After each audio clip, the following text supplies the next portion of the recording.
Ya, halo pemirsa, apa kabar Anda hari ini? Langsung dari studio IDX Channel Jakarta, saya Prasetyo Wibowo kembali menyapa Anda dalam program Market Review. Program yang mengupas isu-isu yang menjadi penggerak ekonomi di tanah air.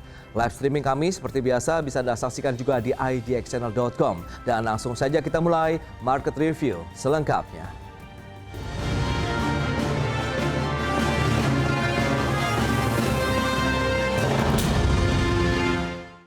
Ya, pemirsa, industri pusat perbelanjaan dan retail hingga saat ini masih berupaya menjaga kinerja positif di tengah tantangan pelemahan daya beli masyarakat.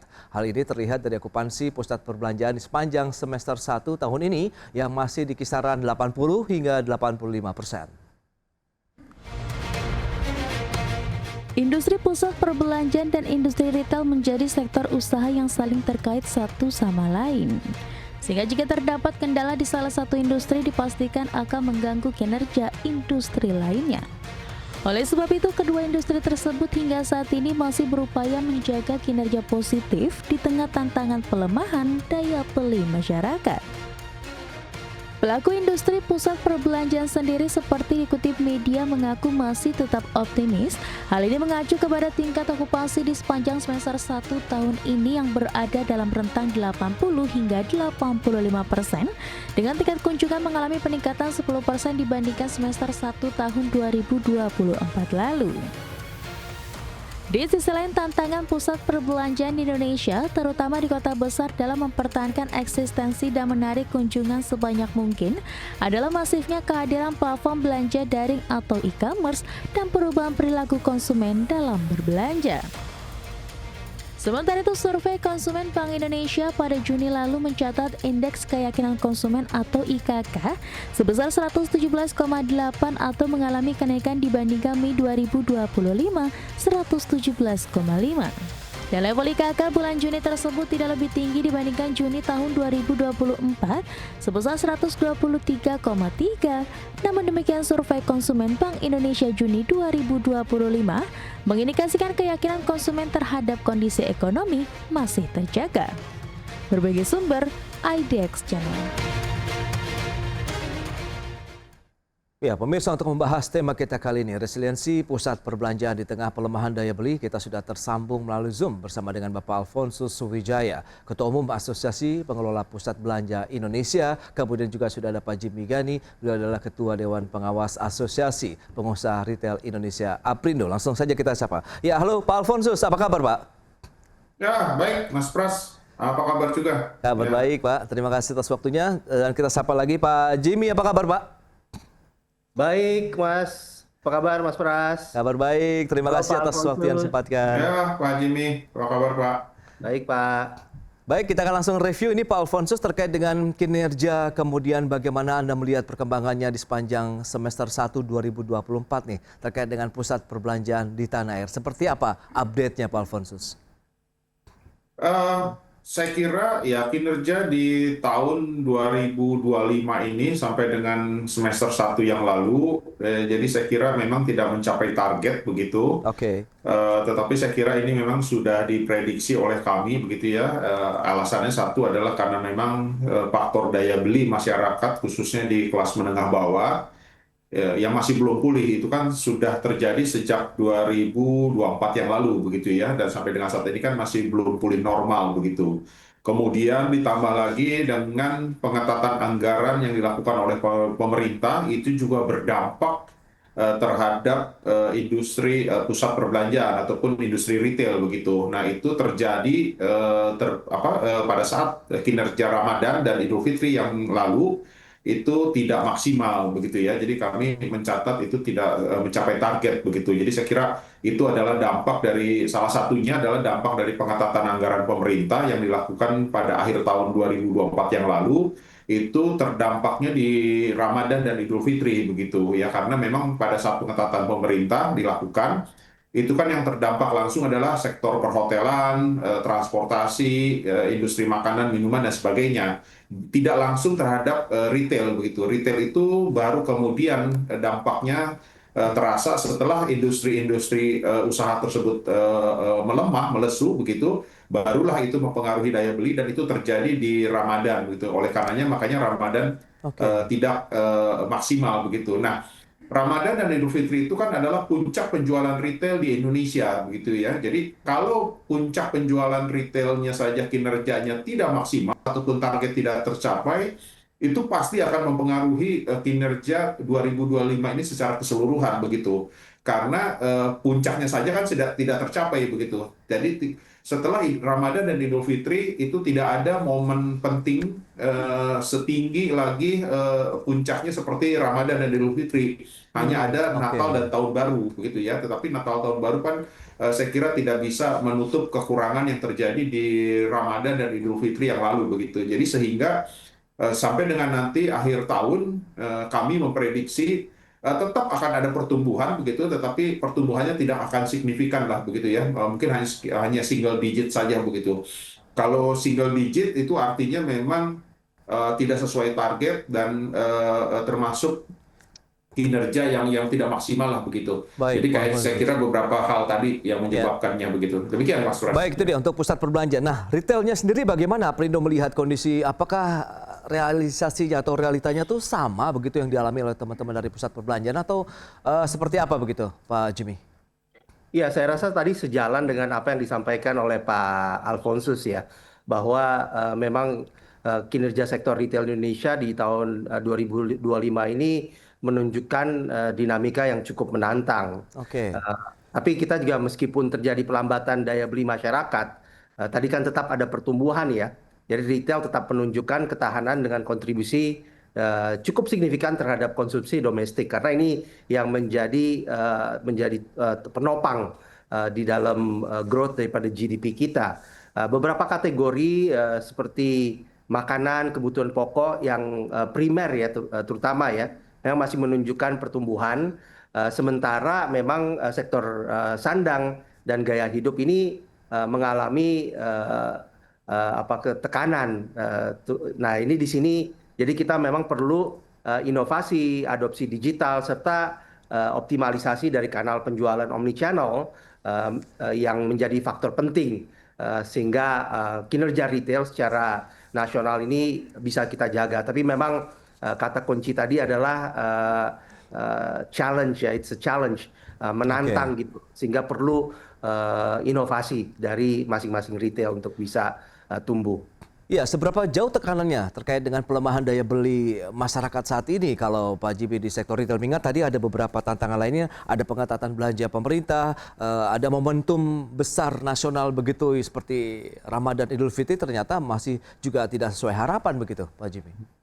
Iya, memang kalau kita lihat ya kan di berita tuh udah banyak ya terjadi PHK massal, dan juga kita lihat juga susah untuk terutama sektor informal yang karena daya belinya ini terjadi, segmen menengah ke bawah ini sangat sensitif terhadap harga dan inflasi, terutama harga ya. Jadi begitu harganya itu naik sedikit aja, kemudian juga ada faktor tadi daya beli yang melemah, ini tentu perlu ada siasat di rumah tangga. Jadi kecenderungannya rumah tangga itu akan mengetatkan pengeluaran daripada atau konsumsi dari rumah tangga gitu ya. Dan ini cukup asa pada penurunan transaksi barang, terutama yang non essential di pusat perbelanjaan. Jadi banyak rumah tangga ibu-ibu gitu ya yang menunda konsumsi barang tahan lama.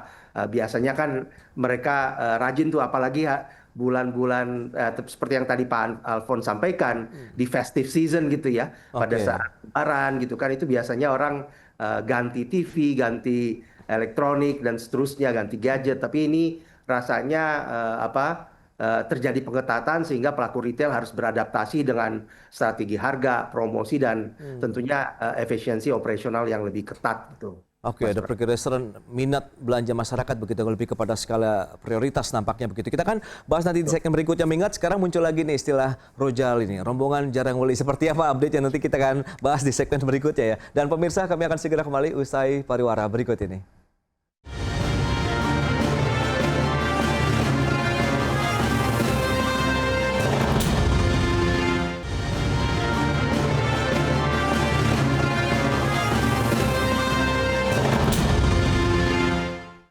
Ya, Anda masih menyaksikan Market Review pemirsa, dan di segmen ini kami akan sampaikan beberapa data terkait dengan laju pertumbuhan ekonomi Indonesia. Kita akan cermati bersama datanya seperti yang bisa Anda saksikan di layar televisi Anda. Baik, ini dia.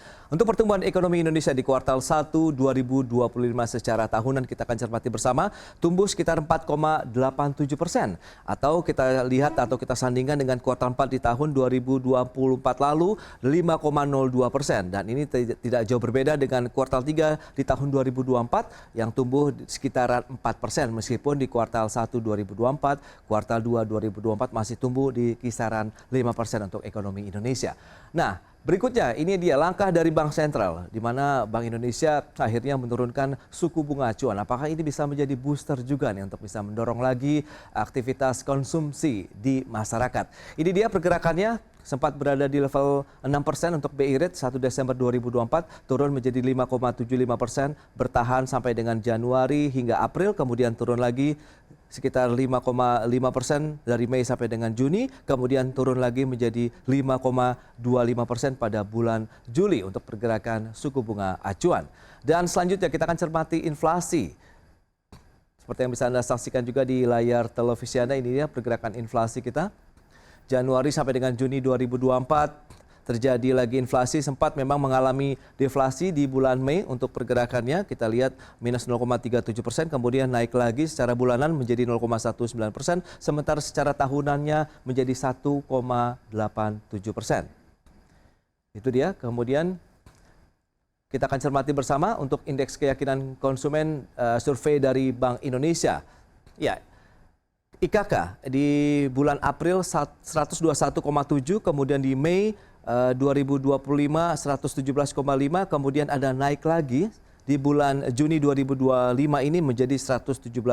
Memang masih dalam parameter cukup moderat ya, dalam artian masih bergairah dengan posisi di atas 100 begitu ya. Baik, kita akan lanjutkan kembali perbincangan kita tentunya dengan Pak Jimmy Ghani, kemudian juga Pak Alfonsus untuk membahas beberapa data yang tadi sudah kita sampaikan kepada pemirsa. Nah, Pak Alfonsus, kalau kita cermati tadi sempat tertunda, ini ada istilah yang muncul kembali begitu ya terkait dengan rojali atau rombongan jarang beli yang memang ini kalau kita cermati seperti Anda katakan okupansi 80 sampai dengan 85%. Nah, apakah okupansi itu juga berkorelasi dengan daya belinya sendiri kah atau bagaimana nih? Mungkin bisa dijabarkan lebih jauh Pak Alfonsus. Ya, saya kira tentunya kalau di pusat perbelanjaan itu kan ada beberapa indikator gitu ya. Indikator utama adalah tingkat kunjungan dan juga tingkat okupansi begitu. Jadi saya kira tentunya kedua indikator tersebut saling berkorelasi lah begitu ya. Jadi kalau tingkat kunjungan meningkat ya tentunya tingkat okupansi juga akan meningkat begitu. Namun saya kira kalau fenomena rojali ini, saya kira ini bukan sesuatu yang baru begitu kan. Ini bukan sesuatu yang tiba-tiba terjadi. Saya kira fenomena rojali ini selalu terjadi sepanjang waktu begitu di pusat perbelanjaan begitu. Hanya saja memang intensitasnya ataupun jumlahnya yang selalu berubah dari waktu ke waktu begitu ya. Jadi kan seperti kita ketahui pusat perbelanjaan itu fungsinya bukan hanya sekedar sebagai tempat belanja saja, tetapi ada faktor fungsi-fungsi lain seperti edukasi, pendidikan, hiburan dan sebagainya begitu ya. Jadi tentunya itu fenomena rojali selalu ada, tetapi intensitasnya yang berubah-berubah tergantung faktor kondisi pada saat masing-masing tersebut begitu. Nah, jadi memang saat ini terjadi peningkatan intensitasnya. Saya kira salah satunya adalah karena tadi.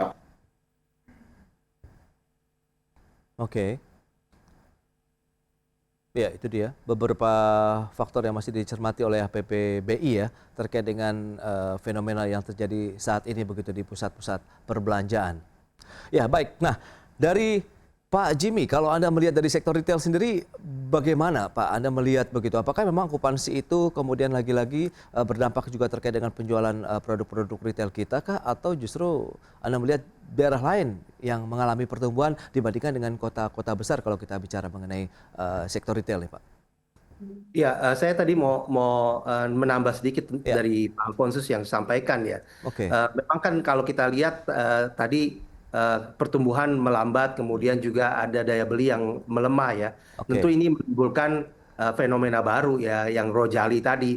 Walaupun seperti yang disampaikan oleh Pak Alfonsus, rojali ini memang bukan sesuatu yang baru, tetapi ini tentunya juga mencerminkan perubahan pola konsumsi masyarakat yang semakin mengetatkan pengeluaran rumah tangganya, sehingga aktivitas window shopping yang ini meningkat gitu, yang tadinya orang datang tapi tetap belanja gitu ya. Sekarang mungkin lebih mengetatkan, mungkin hanya makan saja, sehingga konversi terhadap pembelian ini menurun tentunya. Ya jelas ini berdampak langsung terhadap penjualan, terutama tenant di pusat perbelanjaan, karena kita memang mengandalkan traffic fisik gitu ya, yang tadi sudah disampaikan oleh Pak Alfonsus, terasa gitu ya penurunannya. Nah untuk itu ya tentu perlu pendekatan baru.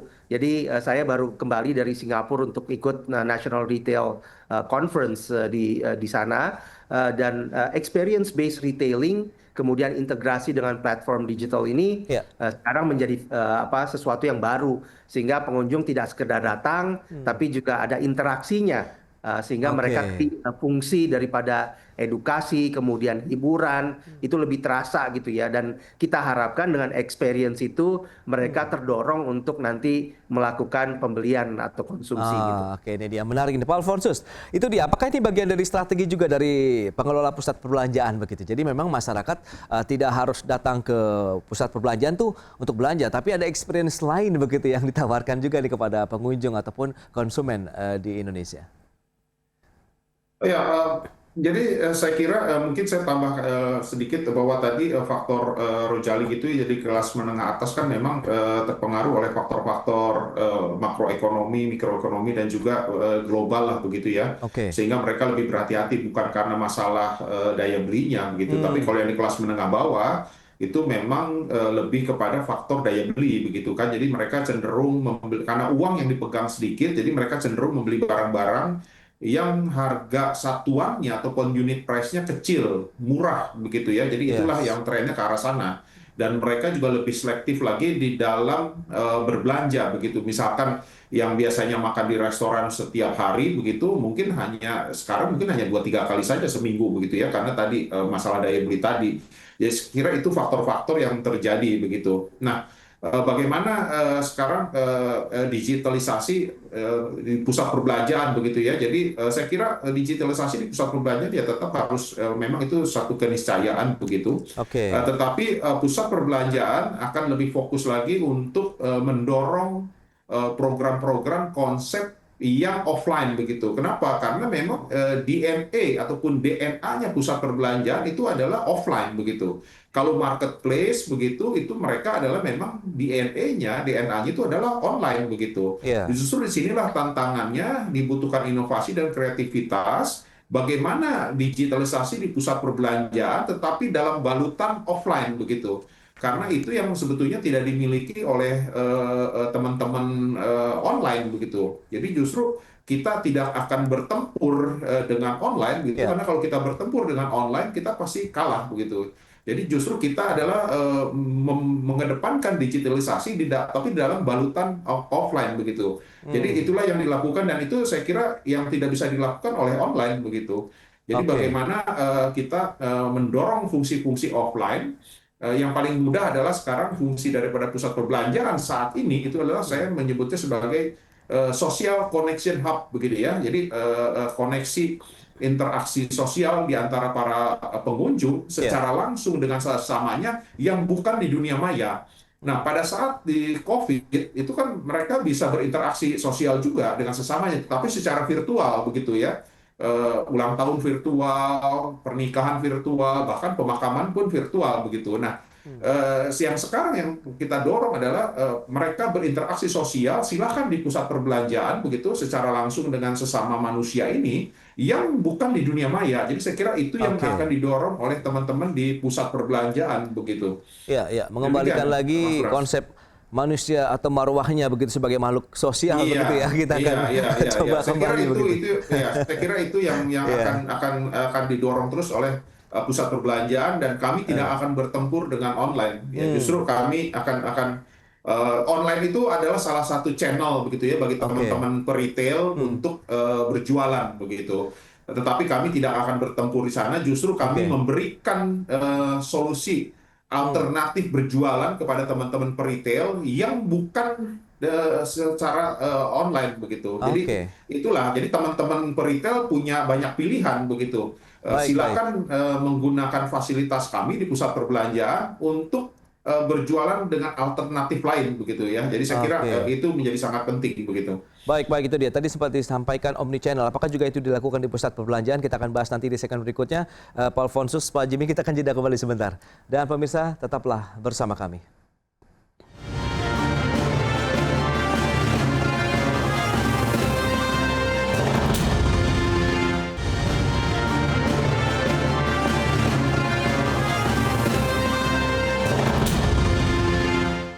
Baik pemirsa, kita lanjutkan kembali perbincangan bersama dengan Bapak Alfonsus Wijaya, Ketua Umum Asosiasi Pengelola Pusat Belanja Indonesia, kemudian Pak Jimmy Gani, Ketua Dewan Pengawas Asosiasi Pengusaha Retail Indonesia. Nah, Pak Jimmy, tadi sudah disampaikan begitu, nampaknya dari pusat perbelanjaan sudah melakukan inovasi, kreativitas begitu. Nah, dari tenan-tenan, dari sektor retailnya sendiri ini bagaimana? Apakah juga memanfaatkan peluang digitalisasi saat ini begitu dengan penjualan mungkin omnichannel tadi, ada yang offline, ada yang online, atau bagaimana nih Pak?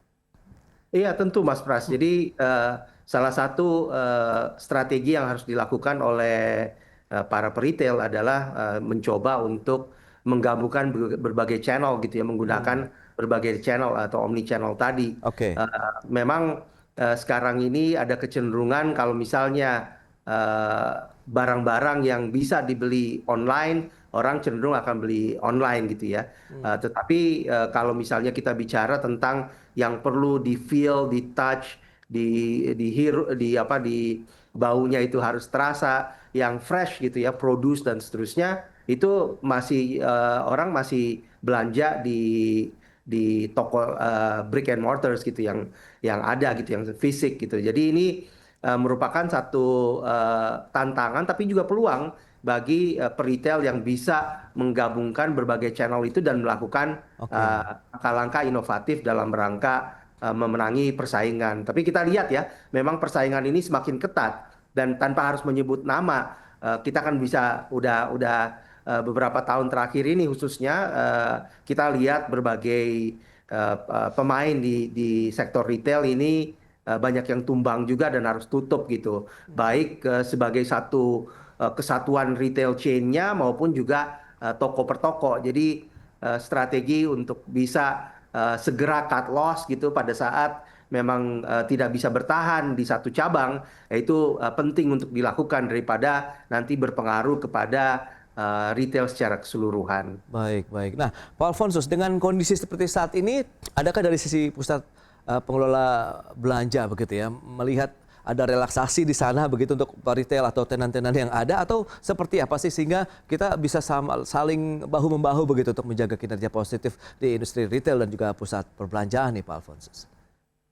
Ya, saya kira harus demikian. Jadi memang kalau ya kita bicara masalah biaya sewa, biaya service charge dan sebagainya begitu di pusat perbelanjaan, tentunya teman-teman pusat perbelanjaan itu akan menyesuaikan begitu ya. Jadi kalau bicara service charge ya, kalau service charge ini kan biasanya umumnya digunakan untuk menopang operasional begitu ya.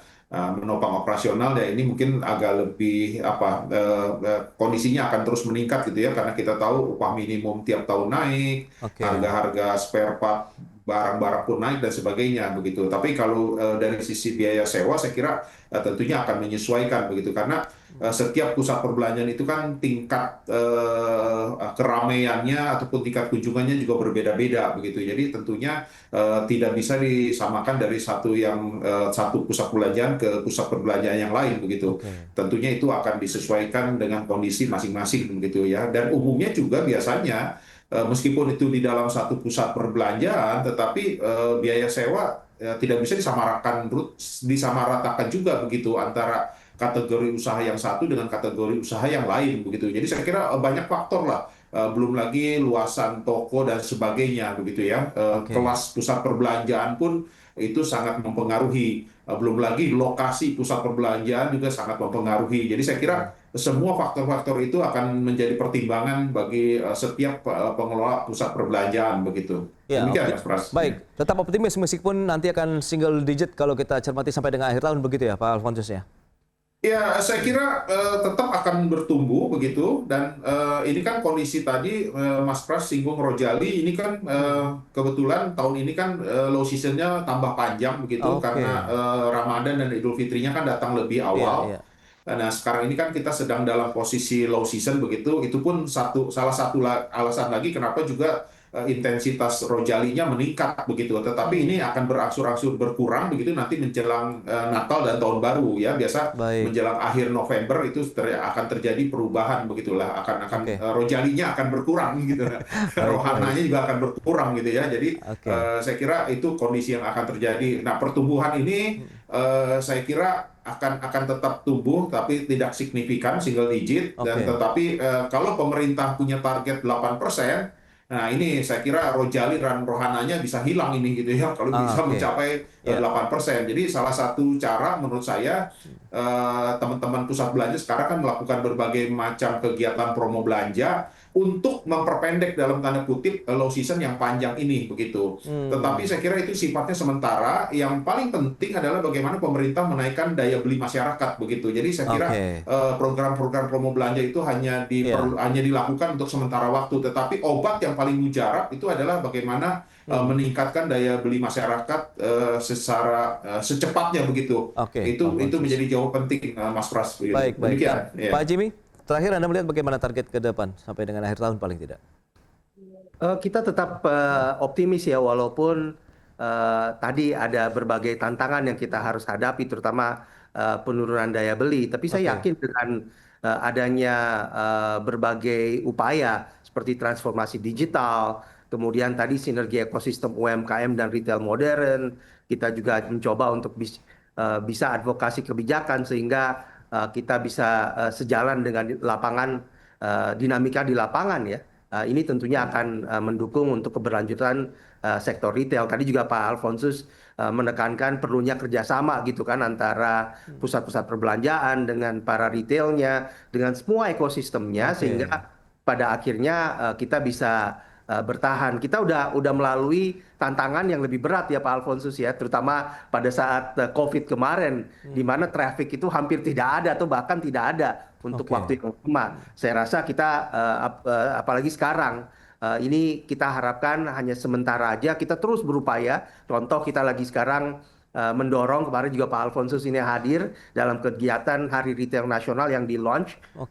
di Kemendak, dan ini saya rasa momentum justru dalam masa-masa yang challenging ini kita bisa melakukan penguatan gitu, di mana kita lakukan efisiensi, kita lihat mana yang efektif, Iya. bagaimana supaya strateginya lebih baik, inovasinya lebih oke, dan seterusnya. Ini kita harapkan Baik. nanti the survival of the fittest memang, Oke. siapa yang bisa survive itu akan menjadi lebih baik lagi. Baik, itu dia beragam inovasi strategi yang juga terus dilakukan begitu ya oleh pengusaha retail maupun juga pengelola pusat perbelanjaan di Indonesia. Pak Alfonsus, Pak Jimmy Gandhi, terima kasih banyak atas update, informasi dan insight yang sudah diberikan kepada pemirsa IDX Channel pada hari ini. Selamat melanjutkan aktivitas Anda kembali. Salam sehat. Sampai berjumpa kembali Pak Alfonsus. Pak Jimmy. Ya, terima kasih Mas Pras. Terima kasih Pak Jimmy. Pak Alfonsus. Sampai ketemu.